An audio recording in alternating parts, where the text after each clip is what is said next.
নমস্কার সবাইকে বাস্তু ভিশনস উইথ সুস্মিতার এই এপিসোডে আপনাদের সকলকে স্বাগত জানাই। এই এপিসোডগুলো প্রথম কথা হচ্ছে কেমন লাগছে আপনাদের, নিশ্চয়ই আশা করি ভালোই লাগছে।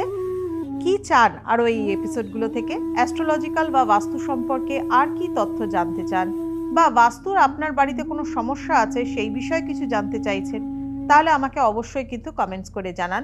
হ্যাঁ, তার পরের ভিডিওটাতেই অবশ্যই তার উত্তর পাবেন না, বাট আগামী ভিডিওগুলোর মধ্যে আপনার উত্তর আপনি অবশ্যই পাবেন, কারণ আমি চেষ্টা করি প্রত্যেকেরই কিন্তু আনসারগুলোকে দেওয়ার। তাই কমেন্টস করতে কিন্তু অবশ্যই ভুলবেন না। আর এই চ্যানেলটা যদি আপনাদের পছন্দ হয়, ভালো লাগে এই এপিসোডগুলো এবং জীবনে অনেকটা ফ্রুটফুল রেজাল্ট আনতে পারে এই এপিসোডগুলো, এটা যদি মনে হয় তাহলে কিন্তু চ্যানেলটাকে অবশ্যই সাবস্ক্রাইব করবেন, বেল আইকনটাকে প্রেস করুন এবং প্রত্যেক দিন নোটিফিকেশন পান নতুন নতুন ভিডিও, এবং সেই ভিডিওগুলো থেকে তথ্য নিয়ে সেগুলোকে জীবনে অ্যাপ্লাই করবার চেষ্টা করুন। আর অবশ্যই কিন্তু চ্যানেলটাকে শেয়ার করতেও ভুলবেন না। চলে আসি আজকের একটা কথা। আজকে একটা খুব বাস্তব কথা বলবো। আমরা বাস্তু দোষকে কাটানোর জন্য অনেক কিছু করি, বাড়িতে দোষ কাটানোর জন্য অনেক আর্টিকেলসকে রাখি, রেমেডিস করলাম, বাট বাড়িতে নিজেদের অজান্তেই অনেক সময় অনেক কিছু আমরা নিজেরাই কিন্তু বিভিন্ন ধরনের দোষ সৃষ্টি করে থাকি। ধরুন সাপোজ হয়তো আপনি বাড়িটা যখন তৈরি করেছেন, আমাকেই হয়তো বাড়িটা দেখিয়েছিলেন, একজন বাস্তু এক্সপার্টকে দেখিয়েছিলেন হয়তো, তো যে কোনো বাস্তু এক্সপার্টকে দেখিয়েই আপনি বাড়ি তৈরি করেছেন। অ্যাকচুয়ালি আপনার তো বাড়িতে বাস্তু দোষ থাকবার কথা নয়, আপনি সুন্দর করে বাড়ির কনস্ট্রাকশন করেছেন বা ইন্টেরিয়ার করেছেন, সমস্ত কিছু বাস্তু মেনেই করেছেন, বাট একটা সময় গিয়ে দেখছেন জীবনটা যেন থেমে গেছে, সময় বয়ে চলে যাচ্ছে, বাট আপনার জীবনে কোনো উন্নতি নেই। আপনি 10 বছর আগেও যেখানে পড়ে গিয়েছিলেন বা 2 বছর আগে যেখানে পড়েছিলেন সেখানে এখনো পড়ে আছেন। এর পেছনে কিছু কারণ থাকতে পারে। প্রথম হচ্ছে অ্যাস্ট্রোলজিক্যাল কারণ, দ্বিতীয় হচ্ছে তার সাথে সাথে নিজেদের সৃষ্টি করা কিছু কারণ, যেগুলোকে আমরা হয়তো ইগনোর করি, বাট সেগুলোই আমাদের জীবনে গুরুতর সমস্যার সৃষ্টি করে। কি রকম ধরনের সমস্যা আজকে একটুখানি আপনাদের সাথে সেই বিষয় নিয়ে আলোচনা করি। প্রথম হচ্ছে এই যে যখন আপনি ইন্টেরিয়ার করেছেন তখন হয়তো বাস্তু মেনে করেছেন, বাট ইন্টেরিয়ার করবার পরে যখন আপনি আপনার জীবনটাকে ওই ফ্ল্যাটে বা ওই বাড়িতে শুরু করলেন, তখন এমন কিছু জিনিসপত্র সেখানে রেখেছেন যেটা কিনা নেগেটিভ ভাইব্রেশন ক্রিয়েট করে। প্রথম কথা তো হচ্ছে বাস্তু এবং অ্যাস্ট্রোলজি দুজনে একে অপরের পরিপূরক, দুটোকে সমানভাবে নিয়ে কিন্তু চলতে হয়। বাস্তুকেও মেনটেন করতে হবে, অ্যাস্ট্রোলজিক্যাল গাইডেন্সও আপনার দরকার। তার সাথে সাথে যদি বাড়িতে এরকম কোনো কিছু জিনিস রাখেন যেটা আপনার জীবনটাকে থমকে দেয়, সময়টা বয়ে চলে যায়, আপনি হয়তো একই জায়গায় স্টাক হয়ে পড়ে রয়েছেন, এরকম সাধারণত ঘটে থাকে যদি বাড়িতে ক্লাটার্স ভর্তি করে রাখেন নর্থ ইস্টের দিকে। ঈশান কোণটা হয়তো ওপেন স্পেস পেয়েছেন, ঈশান কোণে হয়তো আপনি বাড়িতে ওয়াটার রিজার্ভার তৈরি করেছেন আন্ডারগ্রাউন্ড, খুব শুভ, বাস্তুমতে বলা হচ্ছে ভীষণ শুভ, কিন্তু সেই জায়গায় যদি কোনো ক্লাটার্স রাখেন, পুরনো জিনিসপত্র রাখেন, তাহলে কিন্তু আপনি নিজেই বাস্তুদোষ ক্রিয়েট করেছেন। যদি করে থাকেন সেগুলোকে এক্ষুনি আজকেই এই মুহূর্তে রিমুভ করে দিন, দেখবেন ভালো থাকবেন। নেক্সট হচ্ছে বাড়িতে পুরনো জিনিসপত্র জমিয়ে রেখে দেওয়া, যেটা আপনি ইউজ করছেন না, দিনের পর দিন হয়ে গেছে, বছরের পর বছর ধরে, অনেক দিন ধরে হয়তো সেই পুরনো জামা কাপড়, পুরনো জিনিসপত্র কিছু এমনি পড়েই রয়েছে, তাতেও কিন্তু আপনার বাড়িতে নেগেটিভ ভাইব্রেশন ক্রিয়েট হচ্ছে। বা ধরুন পুরনো জুতো, যেটা ভীষণভাবে নেগেটিভ স্যাটার্নের প্রভাব কিন্তু জীবনের ওপর ফেলে। যদি পুরনো জুতো এরকম স্টাক করে রেখে দেন তাহলে কিন্তু লাইফটা ওরকম স্টাক হয়ে যায়। তাহলে কি হয় যে বিভিন্ন ধরনের কাজ আপনি হাত দিচ্ছেন সেটা কিন্তু উন্নতির দিকে কোনোভাবেই এগোচ্ছে না। অর্থাৎ এই জিনিসগুলো থেকে কিন্তু অবশ্যই নিজেকে কশাস থাকতে হবে। আপনি হয়তো সবটাই জানেন, প্রত্যেকদিন জীবনে চলার পথে বাড়িতে ঘুম থেকে ওঠা থেকে শুরু করে রাত্রিবেলা শুতে যাওয়া অবধি সবই দেখছেন, অথচ দেখার পরেও মনে হচ্ছে এগুলো এমন কি প্রবলেম সৃষ্টি করতে পারে? ইয়েস, করতে পারে। যেমন ধরুন আপনার বাড়িতে কোনো কল দিয়ে টপ টপ করে জল পড়ে যাচ্ছে, আমরা সাধারণত বলি এটাকে আমাদের বাস্তু মতে বলা হয় বা অ্যাস্ট্রোলজিক্যাল মতে বলা হয় যে আপনি কিন্তু ওয়াটার এলিমেন্টকে এইভাবে নষ্ট করছেন, তার মানে হচ্ছে আপনার টাকা পয়সাও কিন্তু জলের মতো বেরিয়ে যাচ্ছে।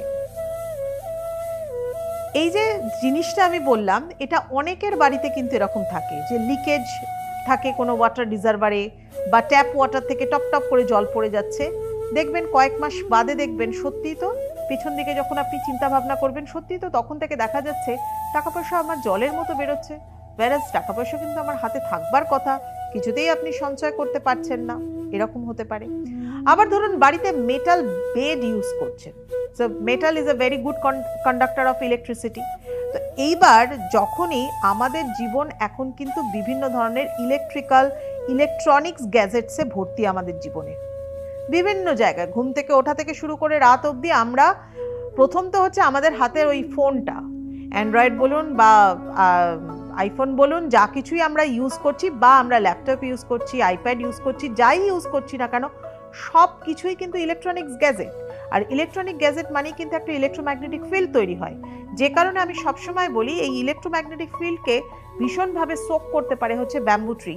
বাড়িতে যারা ব্যাম্বু ট্রি রেখে দিয়েছেন খুব ভালো, যাদের বাড়িতে প্রচুর পরিমাণে যারা ছেলেমেয়েরা পড়াশোনা করছে, তাদের হয়তো ল্যাপটপ দরকার, পিসি দরকার, কোনো পিসি সেট আপ করা আছে, সেই ঘরে ব্যাম্বু ট্রি রাখুন, বা লিলি এই ধরনের ফ্লাওয়ার কিন্তু সেই ঘরে রাখুন, ভীষণভাবে ইলেকট্রোম্যাগনেটিক ফিল্ড কিন্তু সোক করতে পারে। এছাড়া জীবনে আমাদের হাইফাই অ্যাপ্লায়েন্সেস প্রচুর রয়েছে।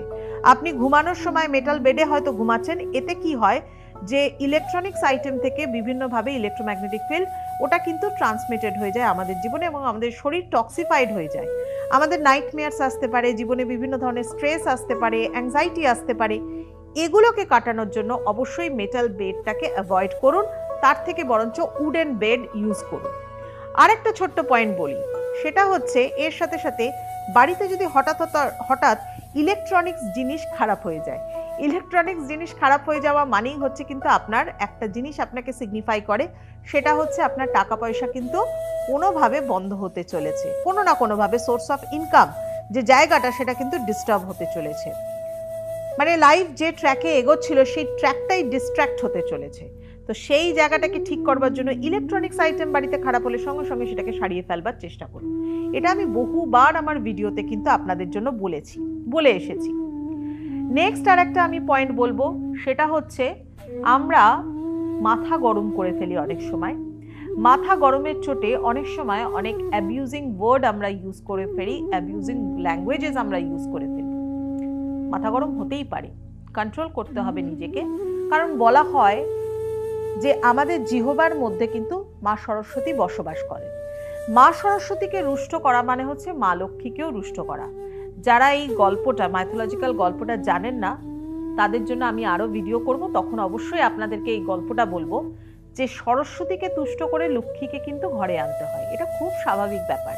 এখনকার দিনে লিটারেসি না থাকলে পরে কিচ্ছু হবে না জীবনে। উন্নতি করবার জন্য মিনিমাম এডুকেশন কিন্তু অবশ্যই দরকার। মিনিমাম কেন, এখন কোয়ালিফাইড থেকে আরো বেশি কোয়ালিফিকেশন আমাদের জীবনে দরকার হয়ে পড়ছে, কারণ কম্পিটিটিভ যুগ। যাই হোক, সেটা তো হয়ে গেল অন্য লাইন। চলে আসি যে কথাটাতে, যখনই আমরা মুখ দিয়ে এই ধরনের বাজে ল্যাঙ্গুয়েজ ইউজ করছি, তিনটে প্ল্যানেটকে আমরা ডিস্টার্ব করি। একটা হচ্ছে মার্কিউরি, যে আমাদের বুদ্ধি নষ্ট করে দেয়, তার সাথে সাথে হচ্ছে বুদ্ধির সাথে সাথে আমাদের কমিউনিকেশন সেটাকে নষ্ট করে দেয়, নেটওয়ার্কটাকে নষ্ট করে দেয়, যেটা আজকের ডেটে ভীষণভাবে দরকার।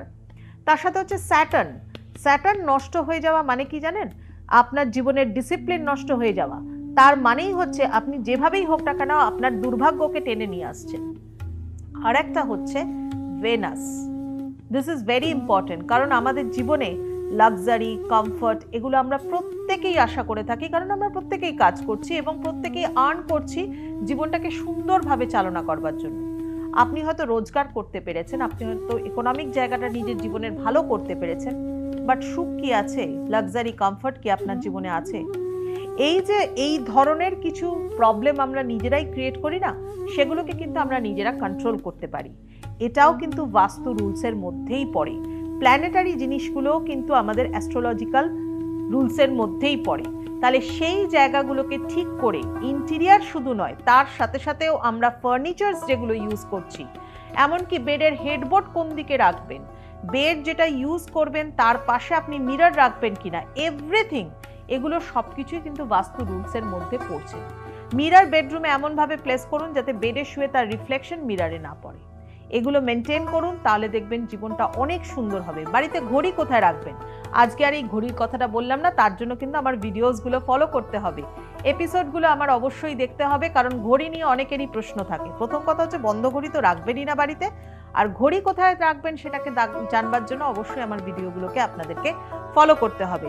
পারলে চ্যানেলটাকে সাবস্ক্রাইব করুন, শেয়ার করুন এবং অবশ্যই প্রত্যেকদিন নোটিফিকেশন পান নতুন নতুন ভিডিওসগুলো দেখবার জন্য, নতুন নতুন রিলসগুলো শুনবার জন্য, এবং অ্যাপ্লাই করুন জীবনে। দেখুন ভালো থাকবেন, ভালো থাকুন, সকলকে ভালো রাখুন।